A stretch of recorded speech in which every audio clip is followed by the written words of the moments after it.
They weren't just gangsters, they were soldiers, and their mission wasn't money, it was revolution. The Black Guerrilla Family didn't start in the streets. They were born inside prison walls, forged in steel, isolation, and rebellion. Founded in 1966 at San Quentin State Prison, their roots were deeply political. Their founder, a man named George Jackson, a charismatic Black Panther, Marxist, and inmate serving a 1-year-to-life sentence for armed robbery. But Jackson wasn't just another convict. He was a visionary. He believed the prison system was a modern slave plantation, and that prisoners were political captives. He wrote letters, gave speeches, and organized. And eventually, he created something terrifying. A brotherhood of inmates united not just by race, but by revolution. They called themselves the Black Guerrilla Family. At first, the BGF was small. They recruited from Black Panther-affiliated inmates, prison intellectuals, and men willing to die for a cause. They studied Mao, they read Lenin, and they prepared for war. Inside San Quentin, the BGF began eliminating snitches and informants. They enforced discipline, secrecy, and unity. And unlike other gangs, they had a chain of command modeled after revolutionary guerrilla cells. They weren't trying to control contraband. They were trying to overthrow the system from within. But it didn't take long before their ideology turned bloody. On August 7th, 1970, George Jackson's younger brother Jonathan stormed the Marin County Courthouse with guns and demands. His goal? Free George and the Soledad brothers.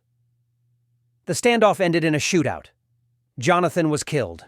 George Jackson, still behind bars, became a symbol, a martyr in waiting. Then, just 1 year later, Jackson was shot and killed by prison guards during an alleged escape attempt. Many say it was an assassination. His death only fueled the fire. The BGF grew fast. In the 1970s and 80s, they spread from California to federal prisons across the U.S. They remained political. But something changed. As crack cocaine flooded America's streets and mass incarceration exploded, BGF members realized something. Revolution doesn't pay. But dope does. They began running heroin and cocaine through prison networks. Their soldiers on the yard became enforcers. And in the streets, new chapters formed, more criminal than political. The line between freedom fighter and gangster blurred. In Baltimore, the Black Guerrilla Family morphed into something different, something darker. By the 2000s, BGF members were running entire drug rings out of state prisons. They used prison phones, smuggled cell phones, and corrupted guards. In 2013, a massive federal indictment revealed that dozens of BGF members, including correctional officers, were involved in smuggling drugs, weapons, and even impregnating multiple female guards. The public was shocked. But inside, it was just another day. The Black Guerrilla Family had gone from revolutionary movement to organized criminal syndicate. And yet, their original message never fully died. To this day, BGF members still swear an oath to uphold the legacy of George Jackson. They still see the system as the enemy, and they still enforce a brutal code. No betrayal, no cowardice, no cooperation with the oppressor. The Black Guerrilla Family wasn't built like other prison gangs. There were no flashy tattoos, no public initiations, no loose talk. It was built for war, silent, strategic, and ideological.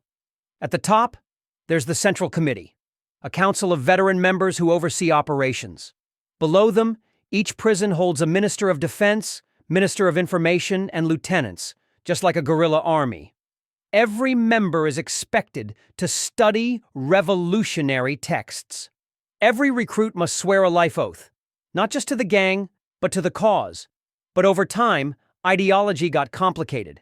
As the BGF expanded across the U.S., especially into the East Coast, their message shifted. In Baltimore, ideology took a back seat to territory, drugs, and profit. And that's when the real power struggle began. Two wings began to emerge. The politicos, loyal to George Jackson's revolutionary ideals, and the gangsters, loyal to power, money, and street control. At first, both groups needed each other. The politicos had respect, the gangsters had reach. But cooperation never lasts long when power is on the table. In the late 90s and early 2000s, violent purges began inside prisons. High-ranking members were targeted, stabbed, and murdered, not by enemies, but by their own brothers. In Pelican Bay State Prison, BGF enforcers allegedly executed a member for questioning leadership decisions. Another was found strangled in his cell after leaking internal documents to authorities. Every member knows the price of disloyalty. Death. No second chances. No excuses. Once you break the code, you're labeled a traitor to the cause, and that means extermination. But it wasn't just traitors being hunted. Some BGF soldiers were murdered simply for refusing orders to participate in drug smuggling or extortion. Others died in power plays, as younger, more ruthless members pushed out the old guard. The line between political loyalty and criminal dominance blurred, and then vanished. By 2010, the Baltimore chapter of the BGF had grown into one of the most dangerous and corrupt prison-based gangs in the country. They controlled entire OCing units. They ordered hits using burner phones and encrypted messages. And in one of the most shocking cases in U.S. prison history, they took over an entire jail. In 2013, the FBI unsealed a massive indictment revealing that the BGF had infiltrated the Baltimore City Detention Center. At least 13 female correctional officers were romantically involved with inmates, some even tattooed with gang symbols. One officer had Tavon, the name of a BGF leader, tattooed on her neck. Another gave birth to his child, while still working inside the facility. The gang had corrupted the very people meant to guard them.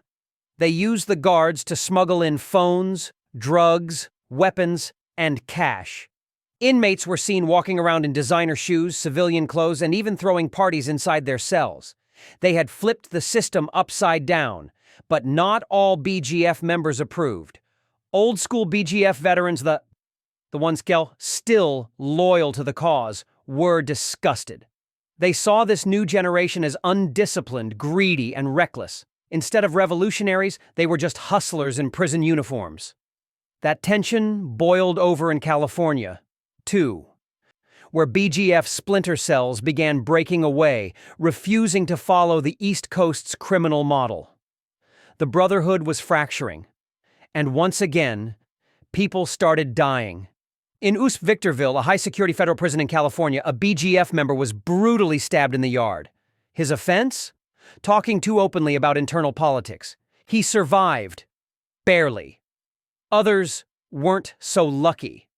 Every act of disobedience, every whisper of dissent was punished with steel. But even as the family fought within, their names still carried weight. Guards feared them. Rivals respected them. And younger inmates, especially those radicalized by books and injustice, still sought to join. Because to some, the BGF wasn't a gang at all. It was a legacy, a rebellion, a way to fight back against a system that seemed impossible to escape. With the rise of mass incarceration in the late 20th and early 21st centuries, BGF was presented with new opportunities and new obstacles. The expansion of the U.S. prison system meant that younger, more disillusioned inmates were being funneled into correctional facilities with fewer resources and more violence. In this environment, the BGF struggled to maintain ideological purity. Power often came before principle. By the 2000s, authorities had begun to realize that the Black Guerrilla Family was not simply a relic of the 1960s. In 2009, the FBI and Baltimore law enforcement launched a sweeping investigation into BGF's operations within the Maryland prison system and on the streets. The operation revealed an astonishing web of corruption, drug trafficking, and organized violence. BGF had managed to infiltrate the Maryland correctional system so thoroughly that some prison staff were working for them. One of the most shocking cases came in 2013, when 13 female prison guards in Baltimore were indicted for helping BGF smuggle drugs, cell phones, and weapons into the Baltimore City Detention Center. Several of these women were impregnated by one of the gang's incarcerated leaders, Tavon White, who described running the prison like it was his personal kingdom. He and his crew made tens of thousands of dollars per month from smuggling operations right under the noses of officials. This case revealed the deep systemic failure in both the prison system and society at large. It showed how a group born out of political struggle could evolve into a profit-driven machine fueled by desperation, corruption, and survival. But it also reaffirmed the BGF's resilience. Despite crackdowns, internal schisms, and changing times, the group endured. Inside prison walls, BGF still maintains its oath and structure. Members are expected to study revolutionary texts, including those of George Jackson, Che Guevara, and Mao Zedong. New initiates must often pass ideological tests, memorize manifestos, and prove loyalty through action. The oath still reads, in part, "If I betray the oath, I accept death." Discipline is strict. Violating protocol can result in expulsion or worse. But outside, the lines are blurrier. The same name Black Guerrilla Family is used by splinter factions that sometimes prioritize street warfare and profit over ideology. Turf battles with rivals like the Bloods and Crips, particularly in Baltimore and parts of California, have left many dead and communities shattered. Yet, some argue that the original revolutionary heart still beats somewhere inside the BGF. Former members and activists still invoke George Jackson's name, calling for prisoner rights, systemic reform, and black liberation. In some radical circles, the BGF is still romanticized as an arm of resistance in the belly of the beast. But the reality is more complicated. The organization has changed. It had to. Surviving decades of surveillance, isolation, and brutal repression required compromise. Sometimes, that compromise meant losing sight of the original dream. Today, the Black Guerrilla Family lives on in a fractured form-part revolutionary myth, part street gang, part prison empire. It is studied by criminologists, feared by wardens, and whispered about by inmates. Its story is the story of modern America.